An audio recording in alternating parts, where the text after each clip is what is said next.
श्रीमद् भगवत गीता के सप्तम अध्याय का हम लोग मनन कर रहे हैं,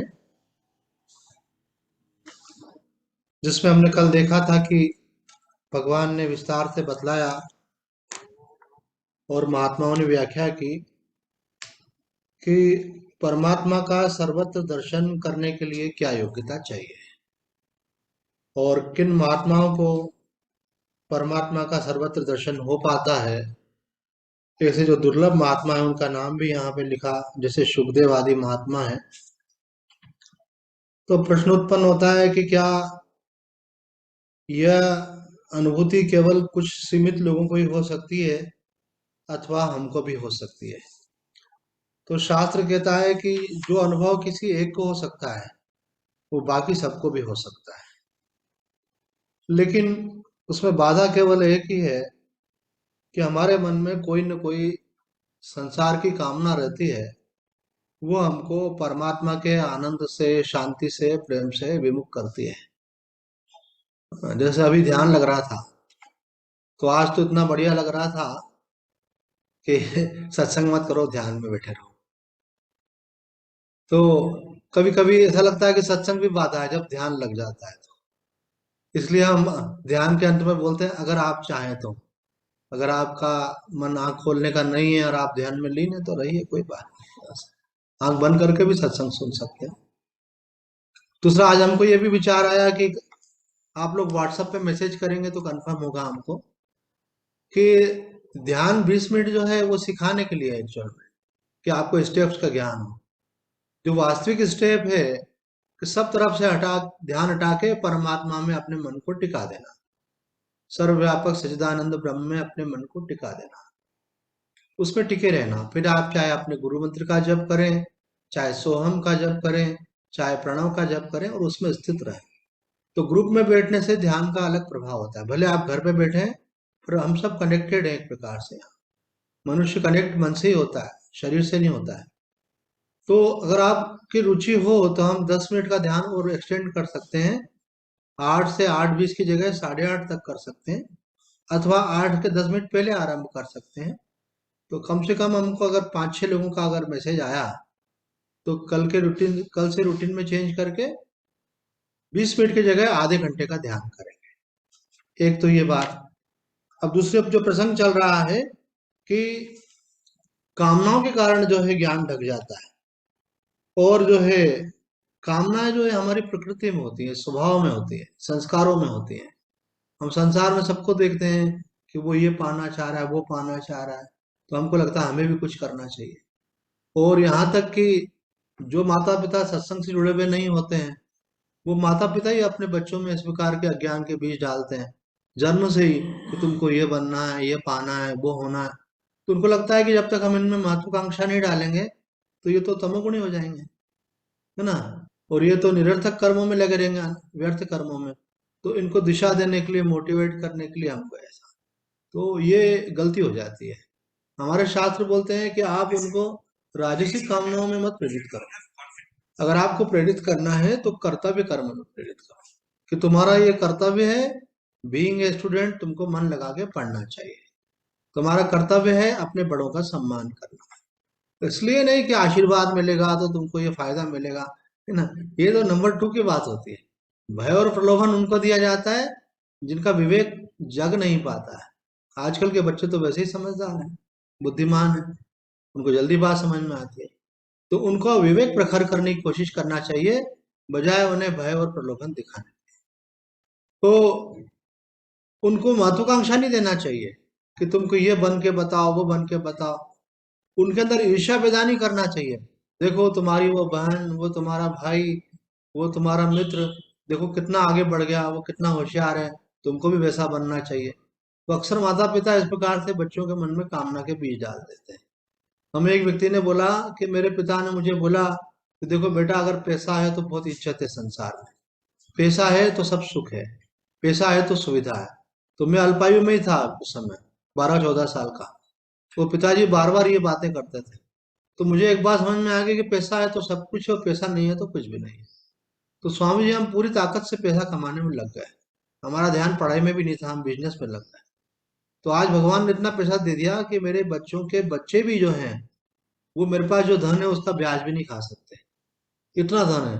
लेकिन जो वासना है वो इतनी गहरी चली गई कि मैं एक दिन भी अगर मेरी दुकान में ग्राहक ही नहीं हो तो मेरे मेरे मन की स्थिति बदल जाती है। मुझे दुकान खोलनी होती है सुबह 10 बजे, और अगर दुकान खोलने के लिए 10 बजे की जगह में 10, 10:15 तक पहुंचा, तो कर्मचारी बाहर खड़े रहते हैं। वो बोलते हैं कि भाऊ जी वो 2 ग्राहक आए थे, चले गए, आप लेट हो गए। तो मैं कहता हूँ अच्छा लेट हो गए तो कोई बात नहीं, क्या किस्मत ले जाएंगे क्या? उनको तो मैं बोल देता हूँ, लेकिन अंदर ही अंदर मेरा मन बड़ा खराब होता है कि पत्नी को बोला था, नाश्ता कराने में लेट कर दिया, देखो यहाँ 2 ग्राहक निकल गए। तो बोले ऐसे, तो बोले इतना मन लगा हुआ है काम में कि पैसा कितना ही आ चुका है लेकिन मन नहीं हट रहा है। अगर आपने बोल दिया कि भाई स्वामी जी ने कि भाई गुरुवार को हम शाम को भी सत्संग किया करेंगे, तो हाँ थोड़ा गुरुवार के दिन टाइम कट करो और 8 बजे बिल्कुल आप हमारे आश्रम में आ जाओ, 8 से 9 सत्संग होगा। अब 8 बजे आने के लिए 7:30 बजे निकलना पड़ता है, हमको तो 8:30 तक बैठने की आदत है। तो एक दो बार कम कम करने का टाइम का सोचा, और उसी समय ग्राहक खड़ा था वहां। तो हमको लगा कि क्या हमारा दिमाग खराब हो गया है क्या, ग्राहक सामने है और हम जा रहे हैं। तो जबकि हमने समझा है कि भाग्य से अधिक और समय से पहले ज्यादा नहीं मिलेगा तुमको, और जो भाग्य में लिखा है वो ग्राहक पहले भी आएगा। अगर आप जाएंगे तो फिर अगले दिन भी आएगा, भगवान की इच्छा होगी तो। लेकिन बोले स्वामी जी ये सारे गणित समझ में नहीं आते, एक बात समझ में आई है कि आई लक्ष्मी को नहीं ठुकराना, सामने आ गया आ गया है ऐसे। तो स्वामी जी ऐसे लालच में पड़ गए हम। तो हमने बोला भाई थोड़ा केवल इनकमिंग चालू मत करो, थोड़ा आउट गोइंग भी चालू करो। तो बोले आउट गोइंग तो चालू है ना स्वामी जी, घर के खर्चे चल ही रहे हैं। मैंने कहा ऐसा नहीं, कुछ धर्म के कार्य में भी लगाओ। तो उन्होंने बताया कि मैं आपको पहले शायद बता चुका हूँ प्रसंग। तो वो बोलने लगे स्वामी जी आनंदपुर साहिब में हमारे गुरुदेव हैं, उनसे हम दीक्षित हैं, तो मैं साल में एक बार जाता हूँ और अपने आय का एक निश्चित मैंने राशि सोची हुई है, वो जाकर के वहाँ चेक से दान करके आता हूँ, पक्का पैसा देना है मुझे। मैंने कहा बहुत अच्छी बात है। पर बोले स्वामी जी मेरा लोभ खत्म नहीं हो रहा है, बल्कि ऑन दी कॉन्ट्रेरी जब मैं दे के आता हूँ तो मेरे मन को ऐसा लगता है कि मैं इतनी मेहनत से कमाया हुआ धन दान करके क्यों आ रहा हूँ। जबकि मुझे दिखता है पैसा मैं छोड़ के मर जाऊंगा, लेके नहीं जा सकता, भोग नहीं सकता, मेरे संतान भोग नहीं सकती। पर स्वामी जी मैं बहुत फंस गया हूँ इसके अंदर। बोले प्लीज मुझे इससे बाहर निकालो। मैंने कहा कि तुम पे बहुत बड़ी भगवान की कृपा है, तुमको समझ में तो आया फंस गए हो, लोगों को तो समझ में नहीं आ रहा है। बुढ़े ठुड्डे हो गए, दुकान नहीं छोड़ पा रहे हैं, रात को अभी भी 9 9 10 10 बजे तक बैठे हुए हैं और प्लानिंग बना रहे हैं, नया काम कैसे करना है, ये कैसे करना है। मैंने कहा धन्य है तुम्हारे माता पिता जिन्होंने तुमको पहले इधर फंसा दिया, उनको तो मैं कुछ नहीं बोलूंगा। पर तुमको अच्छे गुरु मिले हैं कि तुमको ये सब चीजें शिक्षाओं के रूप में प्राप्त हुई है, कि तुम्हें ये कॉन्शियसनेस तो आई। मैंने कहा स्टार्टिंग हो गई है तो आगे विकास भी होगा। लोग लगे पड़े हैं, मन बहाने बनाता है, कई मन बहाने बनाता है मेरा ये कर्तव्य है इसलिए लगा पड़ा हूं। कई मन बहाने बनाता है कि फालतू बैठे रहने से तो कुछ करना चाहिए। कई कई लोगों को ऐसे भी बहाने बनाते हैं कि मुझे अब अपने लिए कुछ नहीं चाहिए, पर मैं चाहता हूँ संतान सुखी रहे, उनके लिए इकट्ठा करके जा रहा हूँ। तो मैंने कहा संतान अपाहिज है क्या तुम्हारी, कि उसका कोई दुर्भाग्य है क्या उसका कि उसको कुछ मिलेगा ही नहीं, सब तुम ही करके जाओगे। अरे भाई भगवान ने एक मर्यादा दी है कर्म की, उस मर्यादा में रहकर कर्म करो। हमने कल एक कथा सुनाई थी राजन दास जी महाराज की, उन्होंने अपने श्रीमुख से सुनाई हुई कि एक स्कूल के प्राध्यापक थे। वो ज्यादा कथा में नहीं आते थे, चलो अगर आप उस टाइप के भी हो तो भी मान लें। पर जैसे ही वो रिटायर्ड हुए, उस दिन ही उन्होंने निश्चय कर लिया कि आज के बाद अब मैं संसार के किसी प्रपंच में नहीं पड़ूंगा, बहुत टाइम मैंने दुनिया को दे दिया, अब मेरा समय भगवान के लिए।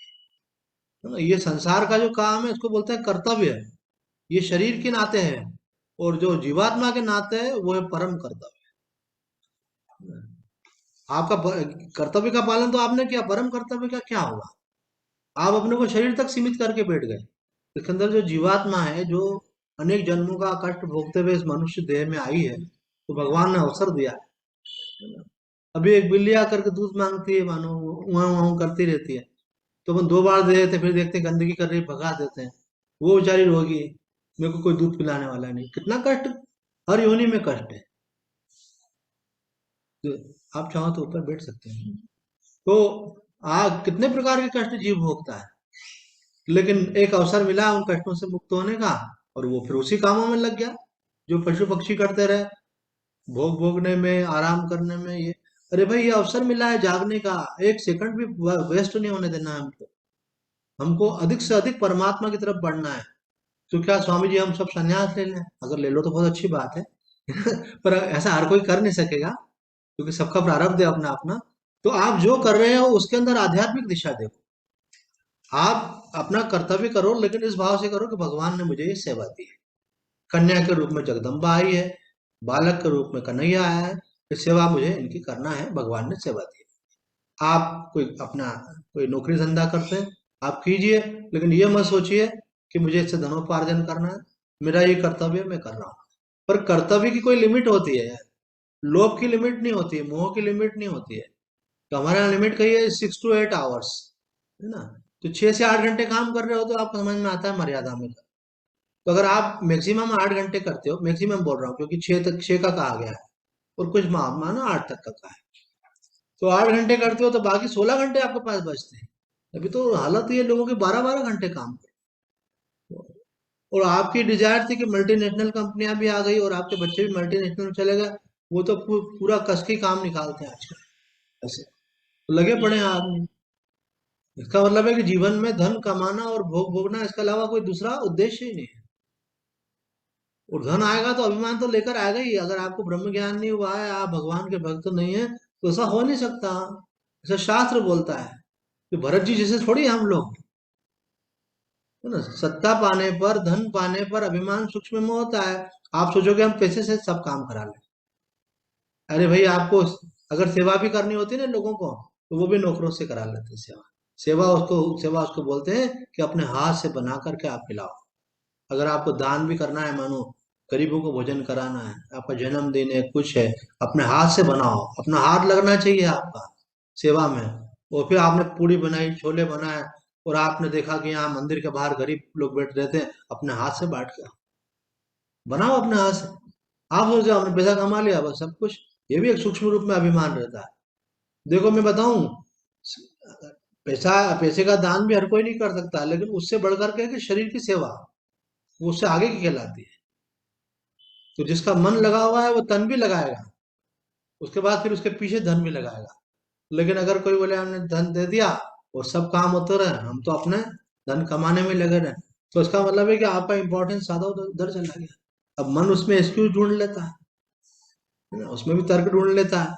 और आप आपके तर्कों से मत चलो, शास्त्र कैसे चलो। तो जैसे राजेंद्र दास जी महाराज ने कहा, एक समय उन्होंने पूरा रिटायरमेंट लिया और पूरा भगवान में लग गए। इतना लग गए कि उन्होंने अपनी पेंशन भी बोला बच्चों को कि तुम ये लो, हालांकि ये भी इम्प्रैक्टिकल है, तो बोला पेंशन भी तुम लोग मुझे केवल रोटी दे दिया करो। जैसे कोई साधु को, भिखारी को तो रोटी देता, जो 2 रोटी दे दो, और मैं भजन करूंगा, और मुझे परिवार में इन्वॉल्व मत कर। कुछ लेना ना देना, मगन रहना। हमारे साथ 20 20 30 30 साल से जुड़े हुए हैं, और हम आपको केवल वही पास ऑन करते हैं जो हमको महापुरुषों ने, गुरुओं ने, संतों ने और शास्त्रों ने दिया। अपना इंटरप्रिटेशन नहीं है। अभी भी आप फैमिली रिलेशनशिप को निभाने में लगे पड़े हैं। आप गृहस्थ जीवन के 30 साल 40 साल जी चुके हैं, आपके अब काय को पड़े हैं उसके अंदर?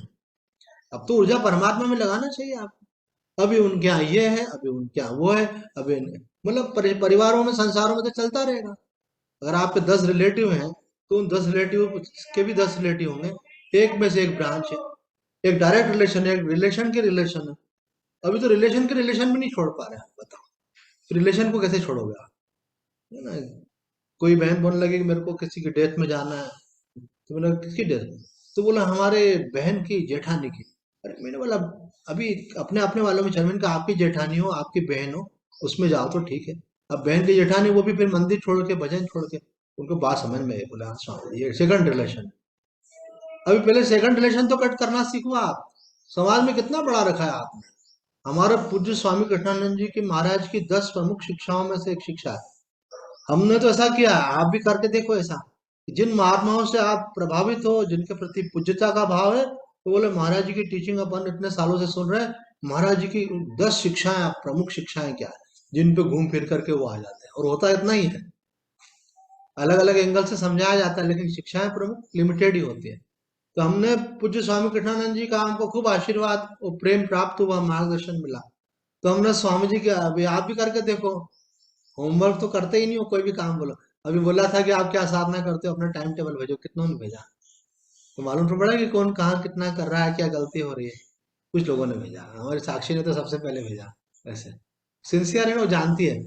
तो कहने का मतलब ये है कि आप स्वामी जी की प्रमुख शिक्षाओं में से एक शिक्षा क्या? सीमित व्यवहार। कितना सीमित? जितना आप समेट सको। संसार से समेटोगे तो परमात्मा को। संसार को खुश करने में मत लगे रहो। अगर आप संसार को खुश करने में लगे रहोगे तो कभी परमात्मा की प्राप्ति नहीं होगी। जा पर कृपा राम की होई, ता पर कृपा करे सब कोई। अगर आपसे भगवान खुश होंगे तो संसार अपने आप अनुकूल होंगे। ये हमारा आजमाया हुआ है भाई, हमने सब छोड़ के परमात्मा की तरफ लगे तो देखो सब आप सब हमारे साथ हो। गुरु नानक देव जी ने कहा है कि जब तक मैं संसार की तरफ जा रहा था संसार मुझसे दूर भागता था। अब मैंने संसार से ध्यान हटा के परमात्मा में लगा तो संसार मेरे पीछे पीछे आ रहा है।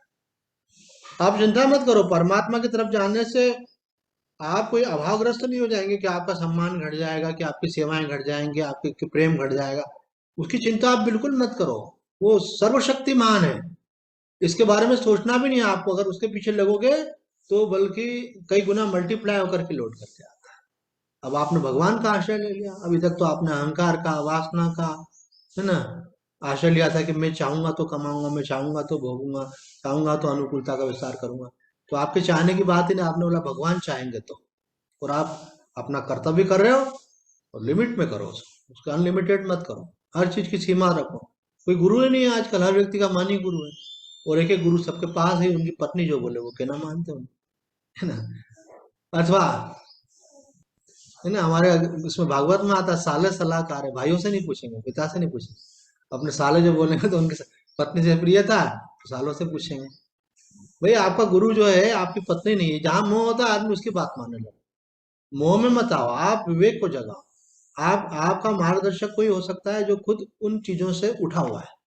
जो माया में पड़ा हुआ है वो आपका मार्गदर्शन कैसे करेगा, जो माया से उठा हुआ है।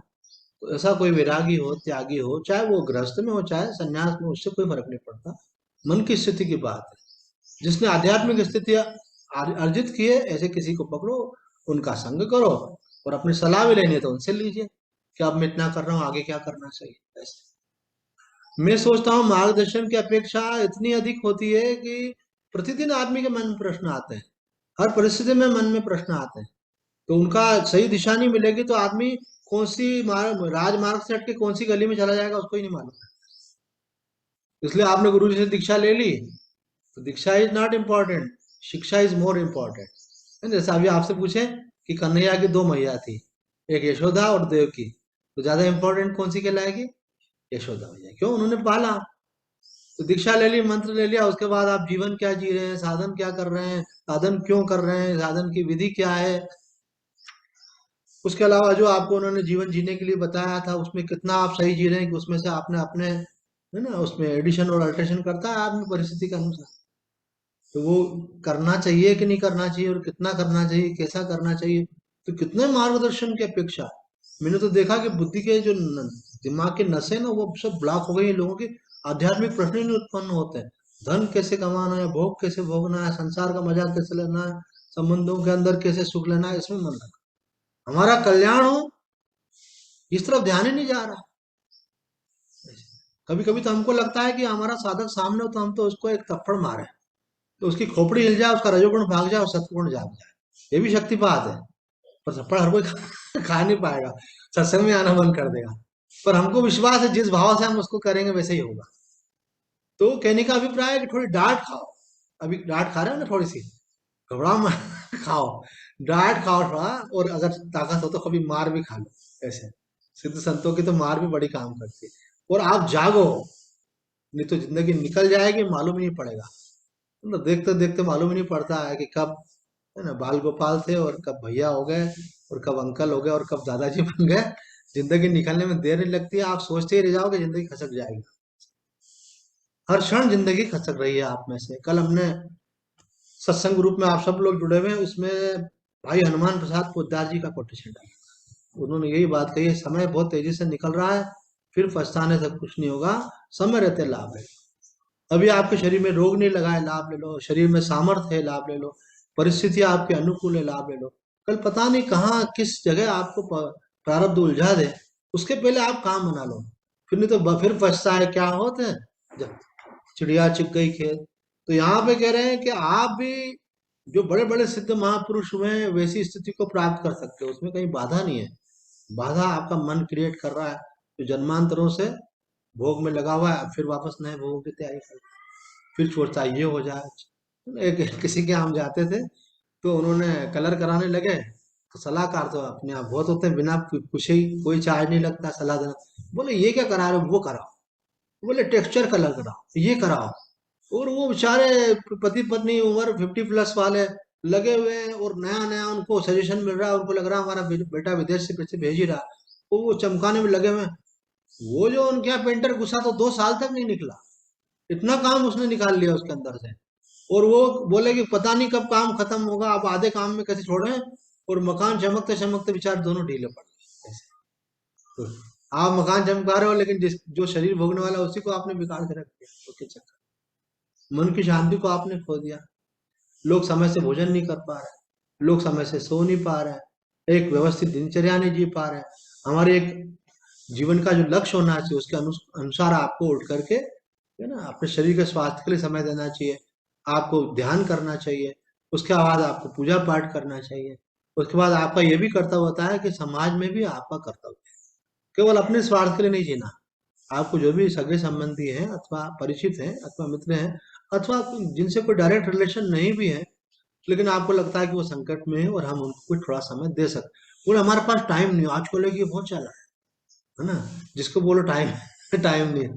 टाइम तो सबके पास बराबर है, प्रायोरिटी की बात है। अब आपकी प्रायोरिटी आपका स्वार्थ हो चुका है, इसलिए कोई किसी को टाइम नहीं देता। और कुछ लोग तो बोलते हैं स्वामी जी हम किसी के पास आते जाते तो हमारा मन खराब हो जाता है, हमको तो अकेले जीने का आदत है, तो अकेले बैठ के भजन करते हो, अकेले बैठ के वही 2 दिन 4 में लगे हो, आप कहाँ फंसे पड़े। तो जागो भाई, समय रहते जाग जाओ, ऐसा कोई ये वाला प्रवचन रोज थोड़ी होने वाला है। तो आपने पकड़ ली बात, तो बेड़ा पार हो जाएगा। तो भगवान यहाँ कह रहे कामेस्ते ऋतज्ञान प्रपद्यन्त्यन्य देवता तम तम नियम आस्थाय प्रकृत्या नियताशया। बोले क्या हुआ है, उन भोगों की कामना से उनकी विवेक शक्ति नष्ट हो गई। जब कामना बढ़ जाती है तो विवेक काम नहीं करता, समझते हुए भी नहीं समझता है, बुद्धि काम नहीं करती है, और वो कामना के अनुसार ही व्यवहार होता है। और उनको समझाओ तो बोले ये सब तो हम भी समझा सकते हैं। एक हमारा साधक किसी मंत्री जी के यहाँ काम करते हैं, वो बोले मंत्री जी के साथ में आता जाता हूँ तो कई जगह उनके भाषण होते हैं, तो वो मंत्री जी भाषण में ये वाली बात बोलते हैं, बोले स्वामी जी जो आप बोलते हैं वही वाली बातें भी बोलते हैं। वो बोलते हैं क्या लेकर आए थे, क्या लेकर के जाओगे, देश के लिए कुछ करो ऐसे। और वो उनका रिश्वत आती है बोरों में भर करके ऐसे।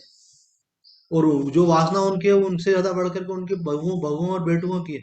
वो बोलते हैं पापा जी आपके पास इतना आ रहा है, हमारे लिए क्या है, मैंने ये जमीन खरीदी है, मेरा ये प्रोजेक्ट है, इसके लिए वो उनसे झगड़ा करते हैं। हम तो उनके ऑफिस में वो आ जाते हैं, ऑफिस में देखते हैं उनको।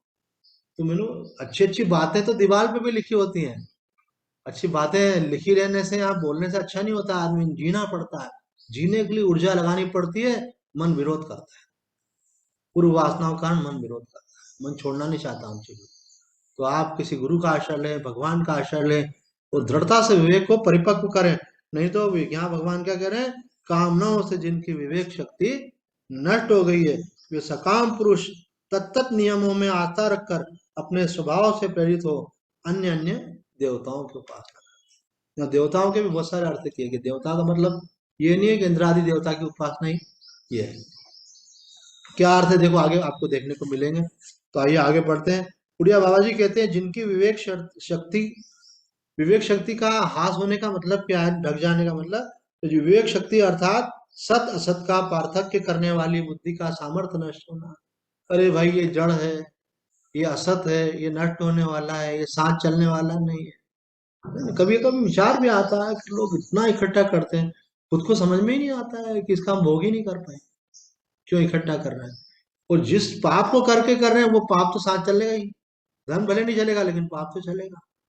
बोले हमारी शांति नहीं अशांति का कारण हो रहा है, फिर भी करते चले जा रहे हैं, खत्म ही नहीं हो रहा है मन उसमें, भोग में मन नहीं भर पा रहा है, संग्रह में मन नहीं भर पा रहा है। तो कह रहे हैं यहाँ पे सत असत का पार्थक्य। अगर आपको समझ में आ जाए ना कि संसार और शरीर झूठा है ना, एक व्यक्ति की उम्र थी 60-65 साल की, तो वो मकान बना रहा था बहुत बढ़िया, तो हमारे एक मित्र हैं, वो भी सन्यासी हैं। उस समय सन्यास लिया नहीं था, मित्र तो पहले से ही रहे हमारे।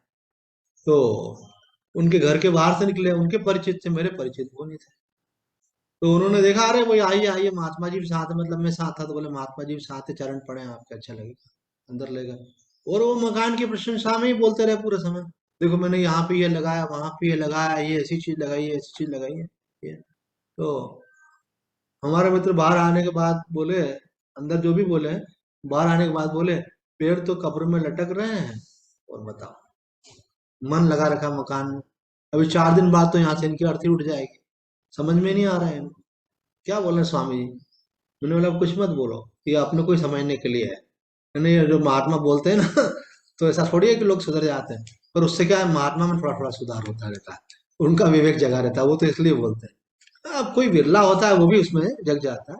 स्वामी विवेकानंद से किसी ने पूछा कि स्वामी जी आप देश विदेश में इतना ज्ञान विज्ञान का प्रचार किया, आपको क्या लगता है दुनिया में कितना परिवर्तन हो रहा है ऐसे आप जैसे लोगों के कारण?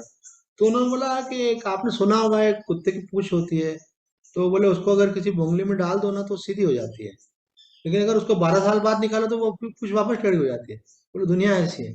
और स्वामी जी आप इतनी ऊर्जा लगाते हो, लोगों को समझाते हो, और आप ऐसी बात कर रहे हो, है ना? तो उन्होंने बोला जो मैं बोलता हूँ, मैं लोगों के लिए नहीं बोल रहा हूँ। मेरा कर्तव्य है, मैं साधु हूँ, सन्यासी हूँ, लोगों को ज्ञान का उपदेश है ना, उससे लोगों में कितना सुधार आ, मैं ये नहीं देखा, मैं देखता हूँ कि मैं उन मूल्यों पे चल पा रहा हूँ बस। हाँ ठीक है, किसी ने मुझे इस प्रकार के प्रवचन के बाद मुझे भी किसी ने टोका, ऐसी बात तो नहीं है, हमको तो आपकी प्रेरणा से लाभ मिला तो मैंने कहा नहीं, अच्छी बात है भाई, आप लोग तो हमको मोटिवेट करते हैं, कुछ लोग आगे बढ़ते तो हमको लगता है हाँ चलो कंटिन्यू करना चाहिए ऐसा।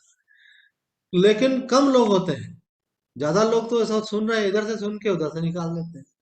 कुछ लोग इधर से सुन के इधर से निकाल देते हैं, जो वक्ता बन जाते हैं। तो सुनकर के हृदय में धारण करके मनन करना है, जीवन को बदलना है ना? हमने बोला भाई शिवरात्रि अवसर है, जागो, अब तक जो कमी है उसको दूर करो।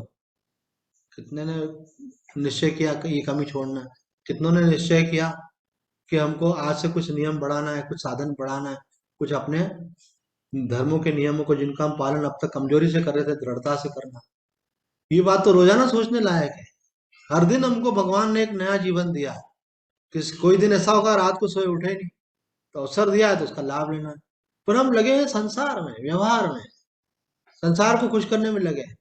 तो वो संसार वाले का भी कुछ नहीं होने वाला है। अगर आपने 100 साल तक भी अगर किसी के साथ अच्छा व्यवहार किया, एक दिन आप नहीं करोगे ना, तो वो आपको वो 100 साल का भूल जाएगा। एक व्यक्ति किसी को सत्संग में जाते थे, तो रास्ते में कोई मिलता था, बोले चलो मैं जा ही रहा हूँ, आपको बिठा लेता हूँ।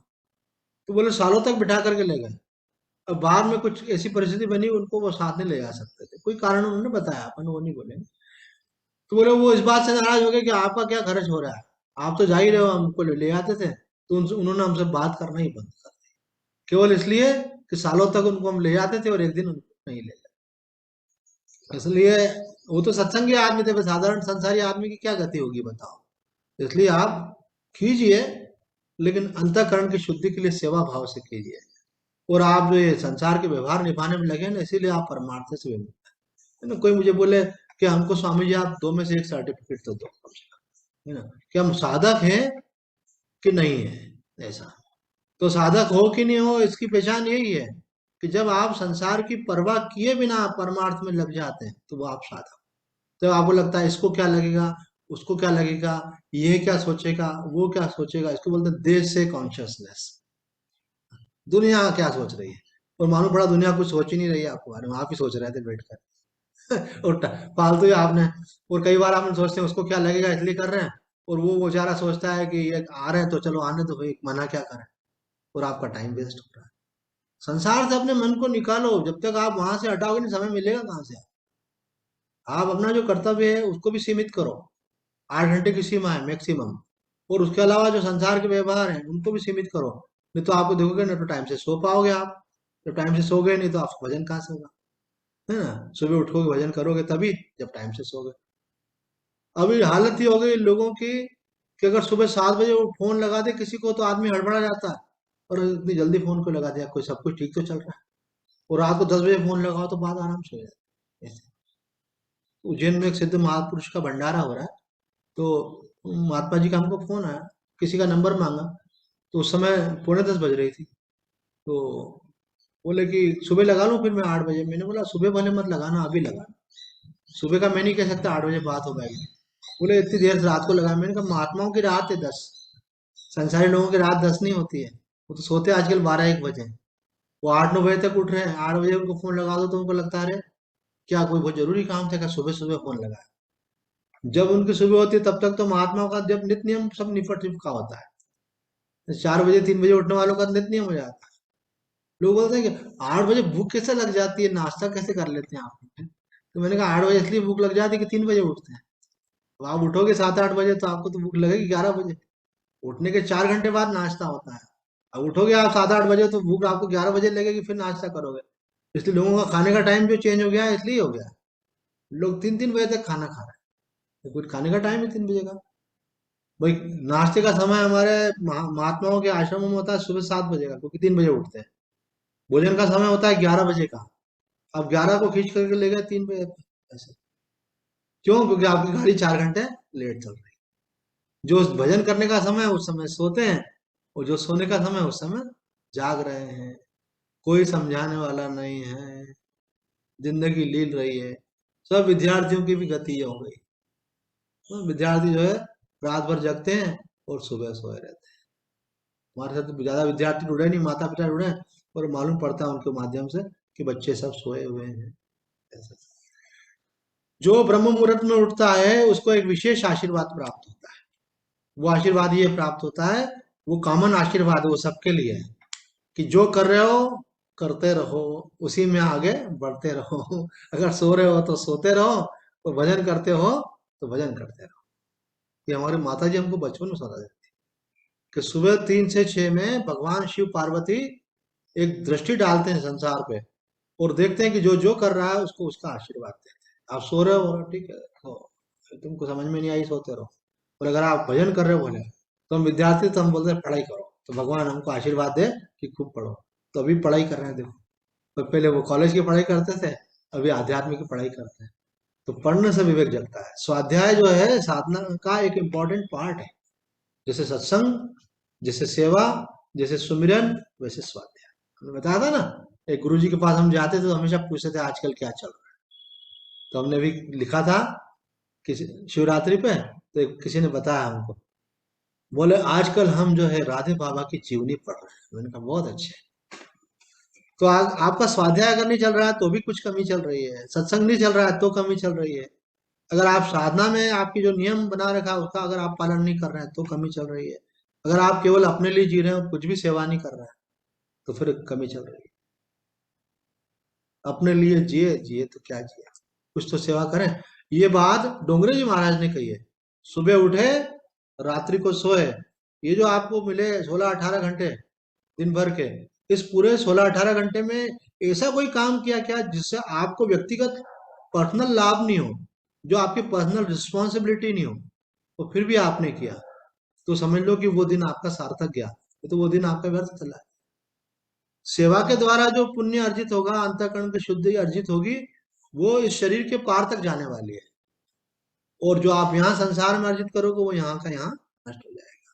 इसलिए यहाँ ये देखना है हमको कि हम किन्हीं कामनाओं में फंसे तो नहीं है। तो यहाँ पे बुढ़िया बाबा जी कह रहे हैं कि उससे हमारे अंदर जो विवेक की सामर्थ्य होती है वो दब जाती है। उसके परिणाम स्वरूप क्या होता है? सकाम पुरुष दूसरे देवताओं की उपासना करता है, इस मोह में ही उनके अनेकों जन्म बीत जाते हैं, वे मुझे प्राप्त नहीं होते। उन उपासकों के भी दो परिणाम होते हैं। इंद्र आदि देवताओं को की तो उनकी कामना पूरी कर देते हैं, किंतु अन्य देवता ऐसे भी हैं जो अपना धाम आदि दे देते हैं, लेकिन उनका मोक्ष नहीं हो पाता, अर्थात कल्याण नहीं हो पाता। यहाँ पे आदि शंकराचार्य जी महाराज व्याख्या करते हुए कह रहे हैं कि किसी में पुत्र की कामना होती है, किसी में देखो संसार की अनेक प्रकार की कामना होती है ना, पुत्र पशु स्वर्ग आदि भोगों की प्राप्ति कामना। बोले कुछ चीजें देखो हमको भी ख्याल में आती है। किसी को पुत्र नहीं हो तो हम भी उनको बोलते हैं गोपाल संतान मंत्र होता है, हम तुमको दे देंगे, है ना, ताकि आपको गोपाल हो। पर यहाँ पे कह रहे हैं कि इन कामनाओं से भी भगवान का भजन नहीं करना चाहिए। क्योंकि आदि शंकराचार्य जी कह रहे हैं पुत्र पशु स्वर्ग आदि भोगों की प्राप्ति विषय, किसी की शादी नहीं हो रही है ना। एक लड़का एक महात्मा जी के पास आया, विनय महात्मा जी महाराज के साथ हम थे सिद्ध संत, तो हमको हमारे एक महात्मा जी ने कहा था इनको छोड़ना मत, ये महात्मा बहुत खतरनाक शब्दों का प्रयोग करते हैं, बहुत डांटते हैं, लेकिन अगर तुमने डांट की परवाह नहीं की तो इनके पास जो खजाना है वो तुमको फिर उसके बाद मिलेगा। अनमोल मोती है इनके पास में। बहुत उन्होंने तपस्या करके अर्जित किया, बहुत साधना की है, हिमालय में बहुत कठोर तप किया है, लेकिन तब मिलेगा जब आप इनके पास से खसकोगे नहीं, और ये डांटेंगे ऐसा कि अच्छे अच्छे खसक जाए। तो मैंने कहा अगर ये भी जम के, तो हम भी जम के हम खसकने वाले नहीं, चाहे कितना ही कुछ हो जाए। तो हमने तो पकड़ लिया, वो तो हमसे उल्टा हमको डांटने के बजाय हमसे खुश होते थे, उनकी डांट हमको मजाक लगती थी। तो उन महात्मा जी की एक घटना याद आ गई, उन महात्मा जी से संबंध नहीं है। उनके पास एक व्यक्ति आया ऐसे, ये सब संस्मरण जो है ना आप लोगों को सुनने को मिलते हैं, ये लोग जो बाद में केवल समरी पढ़ते हैं उनको नहीं मिलते, क्योंकि साक्षी समरी में ये सब संस्मरण नहीं लिखती है, केवल ज्ञान ज्ञान लिखती है। तो उनके पास एक लड़का आया, उसकी उम्र होगी 35 साल की। तो उन्होंने कहा कि अकेले आए, इतने सालों के बाद आए, वो अकेले आए, पत्नी बच्चों को नहीं लेके आए। एकदम बेचारा निराश भाव से बोला शादी नहीं हुई। तो मैंने बोला स्वामी जी किस्मत वाला है। तो मेरी तरफ देखे, अरे सब साधु थोड़ी हैं, बेचारा शादी करना चाहता था, हुई नहीं उसकी। तो बोले क्यों नहीं हुई? बोले परिस्थिति आर्थिक कमजोर थी, तो कोई किसी ने लड़की नहीं दी, कि बोले क्या ये हमारी बच्ची को पालेगा, हैं? क्या सुख देगा। तो स्वामी जी समस्याओं में रहा, अनुकूलताएं नहीं रही, तो शादी भी नहीं हुई मेरी। अब देखो शादी नहीं होना दो तरह से होता है। जैसे हमारी नहीं हुई तो हम बोलते हैं थैंक गॉड, भगवान तुम्हारी बहुत कृपा है, बच गए हम, ऐसे। और एक व्यक्ति जिसकी मजबूरी में नहीं हो रही। तो यहाँ पे बोल रहे हैं कि कामनाओं के कारण आप कुछ पाना चाहते हो और आपको नहीं मिले तो आप दुखी होते हो, लेकिन अगर आपने कामना का त्याग कर दिया तो वही चीज आपके लिए सुख हो जाती है कि अरे वाह, काम प्रपंच में बचते बचते पढ़ते पढ़ते बच गए। तो यहाँ आदि शंकराचार्य जी महाराज कह रहे हैं कि जैसे किसी की शादी नहीं हुई तो उसका मंत्र होता है। तो कई लोग आते हैं हमारे पास कन्या के लिए खास करके आते हैं, तो उसके लिए बहुत प्रसिद्ध मंत्र है कात्यायनी मंत्र, तो हम देते भी एक बार कन्याओं को। तो बोले यार नहीं हुई तो अच्छी बात है ना, अगर हो गई तो ठीक है, नहीं हुई तो भगवान का भजन करो। बोले स्वामी जी भजन नहीं करेंगे फिर ये गड़बड़ हो जाएगी, समाज में अव्यवस्था बनेगी ऐसे। मैंने कहा, ठीक बात है, सबके लिए सब बातें नहीं होती है। जो संसार का त्याग करके भजन में लगे तब तो उसको समय संसार से निकालना चाहिए, नहीं तो उससे तो रजोगुणी प्रवृत्ति अच्छी है। अगर वो तमोगुण में जा रहा है तो उससे अच्छा तो रजोगुणी प्रवृत्ति अच्छी है। तो यहाँ कहते हैं पुत्र पशु स्वर्ग आदि, आदि शंकराचार्य जी कह रहे हैं भोगों की प्राप्ति विषयक नाना कामनाओं से जिनका विवेक विज्ञान नष्ट हो गया है, वे लोग अपनी प्रकृति से अर्थात जन्म जन्मांतर से इकट्ठे किए हुए संस्कारों के समुदाय रूप स्वभाव से प्रेरित हुए अन्य देवताओं अर्थात आत्मस्वरूप मुझ सब वासुदेव से भिन्न जो देवता हैं, उन्हीं की आराधना के लिए जो जो नियम प्रसिद्ध हैं उनका अवलंबन लेकर के भजते हैं। ऐसी पुस्तकें हैं, इतने सारे मंत्र हैं हमारे यहाँ अलग अलग प्रकार की सिद्धियों के लिए। वो ज्यादा नहीं करना पड़ता, बोले 1.25 लाख के मंत्र करो, यज्ञ करो, आपको ये सिद्धि हो जाएगी। तरह तरह की सिद्धियां होती हैं, तो लोगों का उसमें इंटरेस्ट ज्यादा होता है। ये वाले नहीं, अनलिमिटेड वाला नहीं, कहा बाबा श्री कृष्ण शरणम मम जपते ही चले जाओ। बोले कब तक? बोले कब तक का सवाल नहीं है, जन्म जन्म। बोले आप करते रहो, हम तो लगे रहेंगे, कभी न कभी तो आप सुनोगे। ये वाली इच्छा तो बहुत कम लोगों में होती है भगवान के शरण में जाने की। ये कामना है कैसे पूरी होगी, ये कर ले तो हो जाएगी। बोले करो। तो यहाँ कह रहे हैं कि ऐसे कामनाओं के कारण जो नियम प्रसिद्ध है, कठोर नियमों का पालन करते हुए भी वो जो लोग होते हैं वो लगे रहते हैं इस मार्ग में, तो उनके कामेस्ते ऋतज्ञाना प्रपद्यन्त्यन्य देवता तम तम नियमास्ताय प्रकृत्या नियता स्वया। इसके श्लोक की व्याख्या में मधुसूदन सरस्वती जी कहते हैं कि कामनाओं के अधीन होकर के आदमी क्या क्या करता है। तो बोले भगवान की सेवा के द्वारा प्राप्त होने वाले अशक्य रूप से मानी हुई जो है ना, आप लगे भगवान की तरफ, लेकिन आपको क्या प्राप्त हो सकता है उससे? तो बोले आपको कई प्रकार की सिद्धियां प्राप्त हो सकती हैं। कैसी? मोहन स्तंभन आकर्षण वशीकरण मरण उच्चाटन आदि उन शुद्ध कामनाओं अर्थात अभिलाषाओं से जिनका अंतःकरण हर लिया गया है। कई लोग बोलते हैं कि स्वामी जी आप लोग ये बताते हैं कि ऐसी सिद्धियां होती है तो हमको तो कुछ हो ही नहीं रही। तो इसका मतलब ये है कि अभी आपका भजन ही नहीं हुआ। आपका भजन अगर होगा तो ऐसा होता ही नहीं है कि आपको कोई विलक्षण सामर्थ्य प्राप्त नहीं हो, फिर उन विलक्षण सामर्थ्य को इग्नोर करके आगे बढ़ो। आपको संसार के जो जिन भोगों को आप वर्षों तक बहुत प्रयत्न करके आप प्राप्त करना चाहते हैं वो इतना आसानी से मिलने लगेंगे, अनुकूलता ऐसे मिलने लगेगी, ऐसी प्रसिद्धि मिलने लगेगी कि आप खुद चकित होंगे कि अरे इस लायक तो मैं नहीं था। पर अगर आप उसमें अटक गए फिर परमात्मा को नहीं पा सकते। तो ये मधुसूदन सरस्वती जी कहते हैं कि भगवान की सेवा द्वारा प्राप्त होने वाले अशक्य रूप से मानी हुई जिन मोहन, स्तंभन, आकर्षण, वशीकरण, मरण और उच्चाटन आदि उन शुद्ध शुद्ध कामनाओं अभिलाषाओं से जिनका अंतःकरण हर लिया गया है, अर्थात भगवान वासुदेव से विमुख करके उन उन फल के दाता रूप माने हुए शुद्र देवताओं के अभिमुख कर दिया गया है, वे लोग उस देवता की आराधना के लिए प्रसिद्ध जप, उपवास, प्रदक्षिणा, नमस्कार, अन्य अन्य नियमों का आश्रय लेकर भगवान वासुदेव से भिन्न उन शुद्र देवताओं को प्रसन्न के प्रपन्न होते हैं, अर्थात भजते हैं। उस क्षुद्र फल की प्राप्ति की इच्छा से वे लोग अपनी प्रकृति अर्थात पूर्वाभ्यास जनित वासना से नियत वशीभूत होकर उन क्षुद्र देवताओं से किन्हीं किन्हीं का ही भजन करते हैं, अर्थात उसमें लगे रहते हैं, भगवान को छोड़ करके अन्य चीजों में लगे रहते हैं। एक बार हमको एक महात्मा ने भी बोल दिया ऐसा, अरे भाई ये देखो इनको ये खटकरम सिद्ध है, ये खटकरम बोलते हैं इनको, कौन सा, मारण, मोहन, उच्चाटन, ये वशीकरण, तो बोले इनसे सीख लो आप। महात्मा के पास हम ज्ञान के पास जाते थे, हम उनका आदर करते थे, तो हमने बोला कि क्यों, अरे भाई कई लोगों पे गलत प्रयोग हो जाता है तो उनको ठीक करने वाले अच्छे लोग होना चाहिए, तुम सीख जाओ। अब मैं उनके पास गया ना, प्रसंग बहुत सारे मेरे पास तो याद आ जाते हैं। तो मैं उनके पास गया तो मुझे मिले नहीं, उनके घर तक तो पहुंच गया मैं, तो बोले अभी आए नहीं है वो, आप बैठिए। 1 घंटा भर बैठा रहा, मिले नहीं, फिर वापस आ गया। फिर फोन पे बात की तो वो बोले कि कल आ जाइएगा। फिर अगला दिन भी गया तो आधे घंटे बाद तो आ गए, लेकिन बोले मैं थका हुआ हूँ, थोड़ा बैठिए, आइए चाय पानी कीजिए, चलो अपन कल चर्चा करेंगे। तो ऐसे उन्होंने मुझे 5 दिन कोई ना कोई कारण बना करके लेट करते गए। 5वें दिन मैंने उनको बोल दिया भाई ऐसे तो मैं नहीं आ पाऊंगा, मैं अपना भजन छोड़ के आ रहा हूँ आपके पास ये चीजें सीखने के लिए। तो वो बोलने लगे कि मेरे को ये तो सिद्धियां हुई हैं, इसके लिए मैंने गुरु जी की लंगोटी धोई है, सालों तक उनके पास उनकी सेवा करी है, और ये इतनी फटाफट होने वाली चीज नहीं है ये, इसमें पूरी आप ताकत लगाओगे तब होगे। देखो मैंने कहा देखो सिद्धियों में भी आदमी की इतनी आस्था होती है, उसके लिए इतना समर्पण होता है, तो भगवान की प्राप्ति के लिए कितना समर्पण होना चाहिए। उन्होंने सारी ऊर्जा उसमें लगा रखी थी, और उससे उनको वो उपलब्ध हुई थी। तो हमने बोला कि हमको तो न किसी की लंगोटी धोनी है और न किसी का चक्कर लगाने, हमने तो हमारे गुरुदेव ने मंत्र दिया है, भगवान का हम तो वही जप है। और ये तो किसी के कहने से थोड़ा सा हम मार्ग से डाइवर्ट हो रहे थे, पर भगवान ने बचा लिया और उनके मुख से ऐसे शब्द निकाले, फिर हम उस तरफ नहीं गए। तो कहते हैं कि साधक को इन सबसे तो दूर रहना चाहिए और अपने कल्याण का जो साधन है वही करना चाहिए। तो आज इतना ही कहकर अपनी वाणी को विराम देते हैं। ओम पूर्णमद पूर्णमिदम पूर्णात् पूर्णमुदच्यते पूर्णस्य पूर्णमादाय पूर्णमेवावशिष्यते।